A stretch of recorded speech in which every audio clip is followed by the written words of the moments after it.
मरद है मरद पूरा पे चढ़नी घर में कुत्ता शेर बनेला शेर कहीं शेर रहेला जाके मुंह पे चढ़ के फोन करत रहनी आओ तनी बारिश होता रे साला बारिश जुबान से बड़का बारिश बारे जुबान से बड़का बारिश बा अब तो तोर माई के फिल्म चली तोरा बहन के फिल्म चली अब तू अबे छतौनी मिले हमरा से याद रखिए।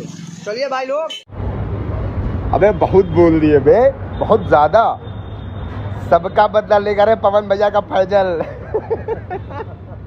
लेकिन करारा जवाब मिलेगा। रुक जाओ थोड़ा सबर रखो। तुम्हारे तरफ से अगर इतना आया तो मेरी तरफ से सिर्फ इतना आएगा लेकिन वो इतने में इतने का पटाखा होगा बेटा। थोड़ा इंतजार कर मैं माँ बहन नहीं करता हूँ मैं माँ बहनों की इज्जत करता हूँ मैं तेरे से लड़ूंगा मैं ये गाली वाली ये तेरा होगा ये मेरा ऐसा केस ही नहीं है।